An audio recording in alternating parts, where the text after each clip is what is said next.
और आजकल बड़ी चर्चा है कि भारत के राष्ट्रपति के नाम से निमंत्रण है, तो भारत शब्द क्यों हो रहा है, इंडिया क्यों नहीं हो रहा है। विरोधी पक्ष इसी पर हल्ला मचा रहे हैं। एक प्राचीन संबंधों की यदि बात करें तो संस्कृति में हम काफ़ी चीज़ें हमारी उनसे मिलती है, वहाँ के कल्चर, वहाँ के परिवार, वहाँ की संस्कृति। उस दृष्टि से भारत संस्कृत का, इंडोलॉजी का लेकर के वहाँ वर्षों से कब से अध्ययन चल रहा है कि जर्मनी की 25% कंपनियां अपना जो बेसिक सामान बनाना है वो भारत में शिफ्ट करना चाहता है। अरे नेताजी सुभाष चंद्र बोस भी जब भारत से किसी तरह से निकल करके ब्रिटिश लोगों से छुप करके आज़ाद हिंद फौज बनाने के लिए निकले थे, तो जर्मनी और जापान में ही उन्होंने जाकर के अपने प्रयासों को सबसे अधिक कोशिश की कि कैसे जर्मनी से हमें क्या सहायता मिल सकती है।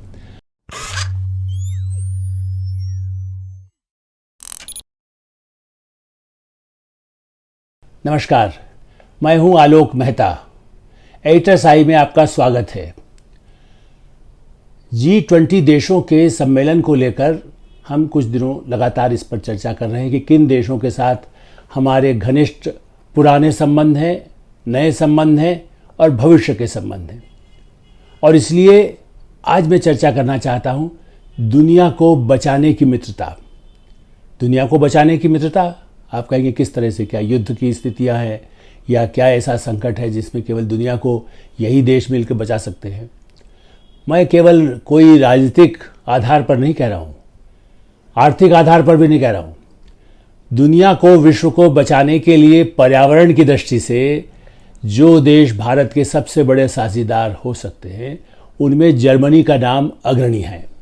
सबसे आगे ये कह सकते हैं हमारे साथ देने के लिए। भारत तो इसके लिए पूरी दुनिया में बात कर ही रहा है, विश्व में इस बात को संयुक्त राष्ट्र में उठा रहा है। परमाणु हथियारों पर नियंत्रण की बात भी भारत ही करता है। परमाणु युद्ध की कोई नौबत ना आए, अपनी रक्षा के लिए परमाणु शक्ति का बात हम करते हैं, या परमाणु ऊर्जा के लिए हम बात करते हैं, या परमाणु ऊर्जा को लेकर के भी कौन सा देश कई मामलों में हमारे साथ वैचारिक, जिसे कह सकते हैं कि आप संबंध भी रखता है और वैचारिक साम्यता भी रखता है, समानता रखता है। तो जर्मनी के साथ हमारे संबंध, इसलिए आप कह सकते हैं कि आप क्यों जर्मनी को इतना महत्व दे रहे हैं। बड़े देश अमेरिका है, रूस है, चीन है, ये सब देश तो हैं ही। इसलिए कह सकता हूँ थोड़ा उस अधिकार पूर्वक, चूँकि मैं जर्मनी में 3 वर्ष रहा हूँ, वहाँ के रेडियो जर्मनी डोइचे वेले जिसको हम कहते हैं, उसका हिंदी का संपादक रहा हूँ, वो भी लगभग 40 वर्ष से पहले, बल्कि 79 से 82। और उसके बाद भी मैं जर्मनी के चुनाव, जर्मनी के और कार्यक्रमों में, या किसी और देश जा रहे हैं, ब्रिटेन या स्वीडन, तो भी जर्मनी जाने के अवसर, वहाँ के जर्मनी से एकीकरण के पहले में रहा हूँ, जब पूर्व जर्मनी और वेस्ट जर्मनी अलग अलग थे, और उसके बाद जर्मनी जब एक हो गया, उसके बाद उनको क्या समस्या आई उस पर भी रहा। और आजकल बड़ी चर्चा है कि भारत के राष्ट्रपति के नाम से निमंत्रण है, तो भारत शब्द क्यों हो रहा है, इंडिया क्यों नहीं हो रहा है। विरोधी पक्ष इसी पर हल्ला मचा रहे हैं। भाई, जर्मनी डोइचेलैंड कहलाता है। जैसे मैंने कहा डोइचे वेले, वॉइस ऑफ जर्मनी समझने के लिए लोगों को बताते हैं, हम जर्मनी कहते हैं, लेकिन वो तो डोइचलैंड है, डोइच लोगों का देश है, उस पर गौरव है, पुराने काल से तो गौरव है। मैक्स मुलर की चर्चा करते हैं तो संस्कृति की चर्चा करते हैं। तो जर्मनी के साथ, जर्मनी के चूँकि प्रधानमंत्री यहाँ आएंगे, चांसलर जिनको हम कहते हैं, शोल्स, और उनकी दृष्टि से भारत के संबंध हमारे जर्मनी के साथ जो रहे हैं,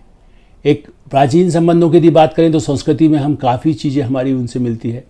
वहाँ के कल्चर, वहाँ के परिवार, वहाँ की संस्कृति। उस दृष्टि से भारत संस्कृत का, इंडोलॉजी का लेकर के वहाँ वर्षों से कब से अध्ययन चल रहा है। जर्मनी के एकीकरण से पहले भी, और या उससे पहले भी आप यदि कहें, मैक्स मुलर के, हमारे यहाँ भी मैक्स मुलर भवन है, तो आप देखें कि जर्मन और संस्कृत, मैंने पर्यावरण की चर्चा की ही कि उसको और आगे बताओ, लेकिन किस तरह से हम कितने नज़दीक हैं। दशकों पहले से ही उस जर्मन रेडियो में जहाँ मैंने काम किया, वहाँ आज़ादी के बाद के वर्षों, भारत की आज़ादी के बाद, जर्मनी भी देखिए उस द्वितीय विश्व युद्ध से निकलने के बाद वो लगभग 45-46 के बाद ही उस आगे बढ़ना शुरू हुआ। लेकिन भारत की स्वतंत्रता के बाद एक विदेशी रेडियो में संस्कृत का कार्यक्रम हर सप्ताह 15 मिनट, 20 मिनट, इतनी लगातार उस पर समाचार की चर्चा, उस पर सामयिक विषयों की चर्चा संस्कृत में होती थी। उस समय संस्कृत की एक प्रमुख विदुषी भारत की, जो अब नहीं रही हाल के वर्षों में, लेकिन इससे पहले याज्ञसेनी पोपट वहाँ थी। या इतने बड़े बड़े विद्वान वहाँ पर हुए। गोएटे की चर्चा तो हम करते हैं, यहाँ पर लोग हिंदी भाषी लोग गेटे कह देते हैं, तो जर्मन के जो हमारे मित्र हैं या परिवार के भी कुछ सदस्य वहाँ रहते हैं तो वो कह देते हैं कि आप गोएटे कहिए, गेटे मत कहिए, आपने यहाँ की किताबों में कुछ दूसरे ढंग से अनुवाद होता है। तो गोएटे कहें, शुल्स कहें, लुत्से लुठाल, लुत्से एक बहुत बड़े विद्वान भारत को लेकर के, इंडोलॉजी को लेकर के रहे, वो भारत में भी रहे, मैक्सवेल भवन के भी वो प्रमुख रहे डायरेक्टर, वहाँ भी हमसे उनसे कई बार हमारी मुलाकात हुई। ऐसे कई जर्मन भारत के प्रति उनका लगाव वर्षों से रहा है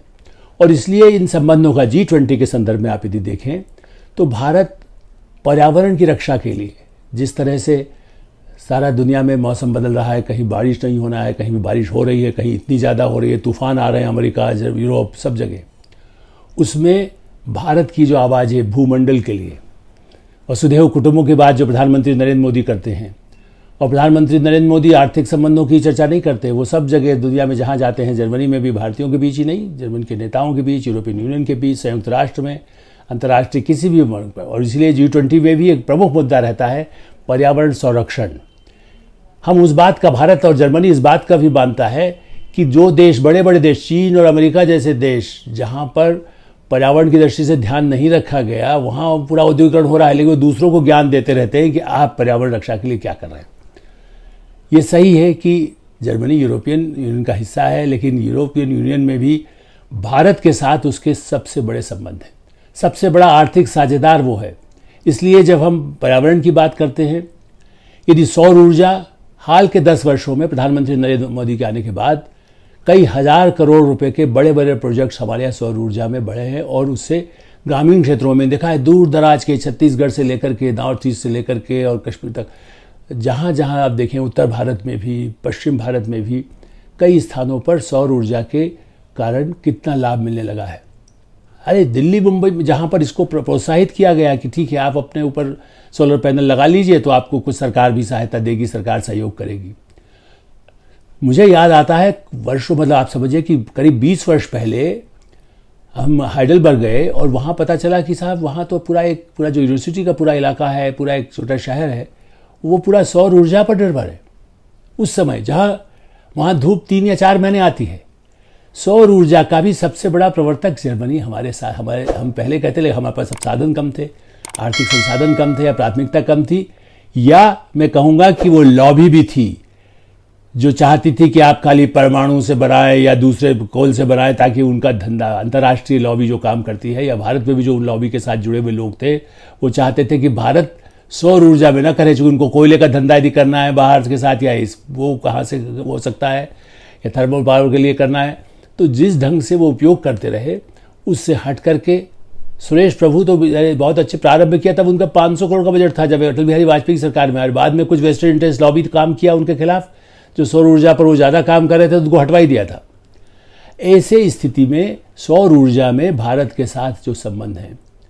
और मैं इसलिए कहूँगा कि वहाँ के जीवन में, वहाँ के संस्कृति में, जैसा मैंने कहा कि संस्कृत पढ़ना की बात हो, भारत के प्रति रुचि की बात हो, ये ठीक है कि जर्मन भाषा ब्रिटेन के मुकाबले में भारतीयों की संख्या कम है, चूँकि उन्होंने काफ़ी हद तक रिस्ट्रिक्शन भी रखा, लेकिन हाँ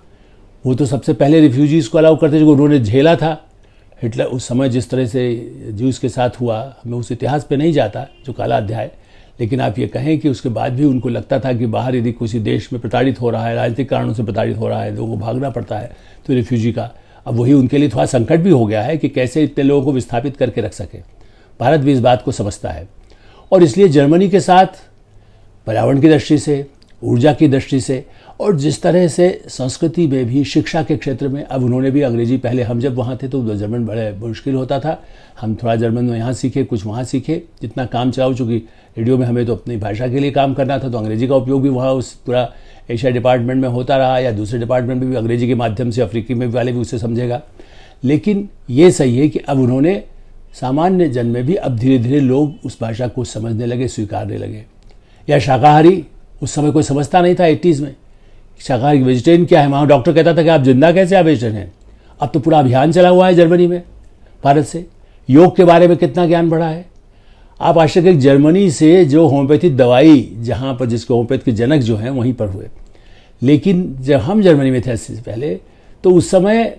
वहाँ होम्योपैथी को सरकारी मान्यता नहीं थी। जैसे रेडियो में एक मान्यता होती है कि भाई आपको हेल्थ सर्विसेज के लिए आप वो दवाइयाँ ले सकते हैं और डॉक्टर पर जा सकते हैं। तो हमने जब होम्योपैथी के लिए कहा तो उन्होंने कहा होम्योपैथी को तो आपको अपनी जेब से देना पड़ेगा। अब होम्योपैथी को ही नहीं, आयुर्वेद को बड़े पैमाने पर, आयुर्वेद के कई ब्रांड्स इसको कह सकते हैं, खाली रामदेव की बात नहीं कह रहा हूँ मैं आपको, दूसरे जो आयुर्वेद की वस्तुएं हैं वो वहाँ पर उपलब्ध हैं, उसको मान्यता मिल रही है। तो वो एक प्राकृतिक योगा को जो प्रधानमंत्री नरेंद्र मोदी ने प्रयास किया, तो ये पिछले वर्षों में जो एक नए तरह के संबंध हमारे सामाजिक जुड़े हैं, पर्यटकों की संख्या आगे लगातार बढ़ती जा रही है। जब कोई जाता है तो जर्मनी, और जर्मनी के साथ सबसे बड़ा एडवांटेज क्या है, ब्रिटेन के साथ हो सकता है, हमें पुरानी बातें याद है ब्रिटिश राज के समय में उनके, और आज भी मानसिकता वहाँ देखने को मिल सकती है। अमेरिका भी कहीं हद तक बड़ा दादागिरी करता रहा है, आज मित्र है बहुत हम लोगों का। रूस है, रूस में भी भाषा का अंतर था, लेकिन उसके साथ भी वैसी बात आप ये नहीं कह सकते हैं कि समाज में उस तरह का हमारे लोग ज़्यादा जा सकते हो, चूँकि बड़ी सुविधाएं नहीं वाले रिस्ट्रिक्शन था। कम्युनिस्ट देशों में चीन भी बुलाना चाहता है, लेकिन बड़े रिस्ट्रिक्शन होते, कौन आ रहा है, कब आ रहा है, कब नहीं आ सकता है, कहाँ पैदा हुआ है, चीन तो यहाँ तक करता है। लेकिन जर्मनी ऐसा देश है जहाँ कोई बहुत भारतीयों के लिए एक सम्मान पहले भी था, आज भी है, और वो भेदभाव देखने को नहीं मिलता, जो नस्लीय भेदभाव जो कभी किसी ज़माने में वहाँ के लिए कहा जाता था। इस दृष्टि से हमारी संस्कृति से वो मिलता जुलता है। उस देश के साथ हम संबंध को आगे बढ़ाकर दुनिया को बचाने के लिए जो प्रयास कर सकते हैं, पूरे भूमंडल को बचाने के जो प्रयास कर सकते हैं, G20 देशों के सम्मेलन में जब भारत के प्रधानमंत्री जर्मन चांसलर से बात करेंगे, उनके विदेश मंत्री आते हैं तो उनके दूसरे देशों से, और पहले इसके पहले भी आ चुके हैं वहाँ के आर्थिक मामलों के मंत्री, तो पूरा चूँकि हम साल भर तक G20 के अलग अलग मंत्रियों की बैठक हुई है विभिन्न मंत्रालयों से संबंधित, तो आर्थिक मामलों के मंत्री भी आए, और तब भी उन्होंने इस बात की कहा कि हमारी कंपनियां तो पूरी लालाई था, वो चीन, ये भी सही है। मैं एक बात और ध्यान दिलाऊंगा, चीन के साथ भी जर्मनी ने व्यापारिक दृष्टि से आर्थिक संबंधों के कारण, और चूंकि उसकी सीमा तो लगती नहीं है, तो चीन के साथ भी उनकी कंपनियों ने काफ़ी संबंध उनके रहे। लेकिन कोविड काल के बाद, कोरोना के संकट के बाद अब जर्मनी के रुख बदला उनकी कंपनियों का भी, और इसलिए हाल में जब यहाँ पर बैठक हुई तो वहाँ के आर्थिक मंत्रालय के मंत्री ने बाकायदा ये माना और कहा कि जर्मनी की 25% कंपनियां अपना जो बेसिक सामान बनाना है वो भारत में शिफ्ट करना चाहता है। भारत में ये सही है कि मजदूरी ज़्यादा महंगी नहीं है, सुविधाएं हैं, ज़मीन है, पानी है, सड़क है, हवाई, मतलब हर तरह की सेवाएं हैं, बिजली उपलब्ध है। जब हमारे यहाँ बिजली के संकट होते थे, अब तो कई क्षेत्रों में बिजली पर्याप्त है, अतिरिक्त बिजली भी पैदा करने वाले प्रदेश भी हैं जहाँ उनको सुविधा हो, साउथ में हो, उत्तर में हो, कश्मीर में इन्वेस्टमेंट यदि किसी को करना है, उस दृष्टि से वो कंपनियां भारत की तरफ देख रही हैं, चीन से हटकर। अमेरिकी कंपनियां तो आ ही रही हैं, जैसा हम पहले चर्चा कर चुके हैं, ब्रिटेन की कंपनियां भी आ रही हैं, लेकिन जर्मनी का कोई हमारे प्रति कोई दुर्भावना कभी नहीं रही। अरे नेताजी सुभाष चंद्र बोस भी जब भारत से किसी तरह से निकल करके ब्रिटिश लोगों से छुप करके आज़ाद हिंद फौज बनाने के लिए निकले थे, तो जर्मनी और जापान में ही उन्होंने जाकर के अपने प्रयासों को सबसे अधिक कोशिश की कि कैसे जर्मनी से हमें क्या सहायता मिल सकती है। नेताजी सुभाष चंद्र बोस द्वारा जो सपना देखा गया जर्मनी के साथ संबंध रह करके ब्रिटिश साम्राज्यवाद से लड़ने का, साम्राज्यवाद के विरुद्ध तो आज भी हम हैं, और इसलिए भारत और जर्मनी मिलकर के दुनिया में किसी एक का न हो, ऐसा कह सकते हैं कि आप ऐसे देश जो किसी और के साथ न हो, जो परमाणु हथियारों के पक्ष में नहीं हो, जो हथियारों की लड़ाई खास करके रोकने के लिए रूस और यूक्रेन के संकट के बाद जिस तरह से रूस ने यूक्रेन को पूरी तरह से लगातार बमबारी होती रही है, उसमें जर्मनी सबसे अधिक प्रभावित है, क्योंकि यूक्रेन के साथ गैस पाइपलाइन का सबसे बड़ा समझौता लगभग आधा पूरा हो गया था और पूरा होने वाला था। ऐसी स्थिति में ये यूक्रेन संकट आने के बाद वो सारा प्रोजेक्ट रुक गया है। इसलिए ये मानना आवश्यक है कि भारत के साथ संबंध बनाने के लिए जर्मनी यूरोप के देशों में सबसे आगे रहने वाला है। आने वाले समय में चूँकि भाषा का दौर कम हो रहा है कि जर्मन होना ही ज़रूरी है, जर्मन जाने ज़रूर, उसके बिना तो आप रह नहीं सकेंगे, लेकिन हाँ व्यापार आप कर सकते हैं। हिंदी, संस्कृत, इसका ज्ञान उनकी कंपनियों के लोग भी यहाँ आकर के करते हैं। और सबसे बड़ा क्षेत्र है रक्षा का। ये सही है कि हम रूस पर बहुत हद तक एक समय में सोवियत संघ जब रहा तब भी, और उसके बाद रूस के साथ भी हमारे पुराने हथियारों के समझौते, हथियार, उन पर निर्भरता, फिर उनके कलपुर्जे के लिए धीरे धीरे हमने विस्तार किया है। हम अमेरिका के साथ भी ले रहे हैं, हम ब्रिटेन से भी ले रहे हैं, हम फ्रांस से भी ले रहे हैं, और जर्मनी के साथ पिछले साल ही, कुछ महीने पहले ही एक तरह से सहमति बनी है। लगभग $5 अरब से लागत से भारत में ही पनडुब्बियों का निर्माण किया जाए। और एक बात में इस दृष्टि से मुझे फिर याद आती है, हथियारों, चूंकि उन्होंने तो पहले तो उनका यहाँ प्रतिबंध था कि हथियारों के संबंध में, पनडुब्बी को तो आप हथियार नहीं कहेंगे, उसमें बाद में हथियार लगा लीजिए, क्योंकि आप तो कहेंगे जहाज बनाने जैसा है। तो जर्मनी का एक क्षेत्र है हैम्बर्ग के पास कील, उस समुद्री तट पर मैं आपको बात कर रहा हूँ 78 की। वैसे ये निमंत्रण चूंकि जर्मन सरकार का था उस समय जब मैं गया, मैंने काम करने तो मैं 79 के बाद गया, लेकिन 78 में जब मैं गया तो जब वहाँ जर्मन के ही जो लोग हमको ले करके वहाँ गए, और जो वहाँ के जिसको कह सकते हैं गाइड हो सकते हैं, विदेश मंत्रालय संबंधित ही थे, तो कील के तब इतनी ज़्यादा जैसे कह सकते हैं कि दुनिया में इस तरह की ज़्यादा गोपनीयता डिफेंस को लेकर के कहीं आप नहीं जा सकते, ऐसा नहीं था। जहाँ पनडुब्बी का निर्माण हो रहा था, और पहला 5 पनडुब्बी के लिए भी वेंकटरमन के आप आत्मकथा में भी आपको मिलेगा, उन पर बाद में कुछ लोगों ने आरोप भी लगा दिया था कि उन्होंने जर्मनी को फेवर किया, लेकिन नहीं, वो पनडुब्बी जब निर्माण हो रही थी भारत के लिए भी, उस समय मैंने, आज भी मेरे पास फोटो छोटा, उस समय तो कैमरा इतना मेरे पास बहुत ऐसे बड़े बड़े कैमरे नहीं थे, लेकिन दूर से, वैसे भी समुद्र में कुछ काम हो रहा है तो दूर से ही, लेकिन आज भी मेरे पास वो सुरक्षित है।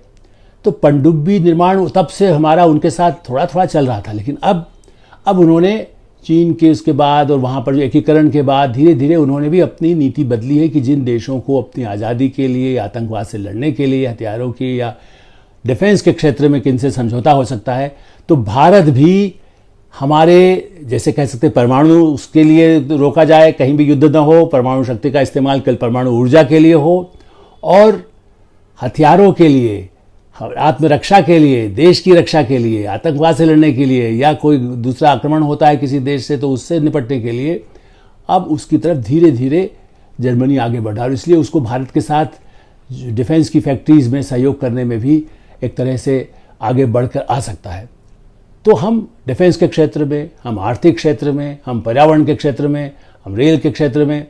जर्मनी से साथ बहुत कुछ साझेदारी आने वाले समय में कर सकेंगे, ये हमारी आशा भी है। और G20 देशों के सम्मेलन में प्रधानमंत्री नरेंद्र मोदी का जो अभियान है विश्व बंधुत्व का, सम गच्छध्वम विश्व, ये जो है, इस तरह से इस नारे को हम कैसे विश्व बंधुत्व के, जिसे हम हमेशा मानते रहे हैं, आज से नहीं, महात्मा गांधी के आदर्शों पर, और महात्मा गांधी और टैगोर, रविन्द्रनाथ टैगोर, उनकी मूर्तियाँ आज भी आपको जर्मनी में मिल सकती हैं। इससे आप अंदाज़ लगाइए कि उन महान जो महापुरुष हमारे रहे हैं उनके प्रति भी वहाँ कितना सम्मान रहा है और रहेगा। आज भी दुनिया को बचाने के लिए देश मिलकर काम कर सकते हैं, ये साबित करेंगे। आज के कार्यक्रम में यही हम विराम देते हैं। आप देखते रहिए एडिटर्स आई, इसको सब्सक्राइब करिए, इसको और लोगों को फॉरवर्ड करिए, और दुनिया को शांति और समृद्धि की तरफ बढ़ने में अपना सहयोग दीजिए। बहुत बहुत धन्यवाद। नमस्कार।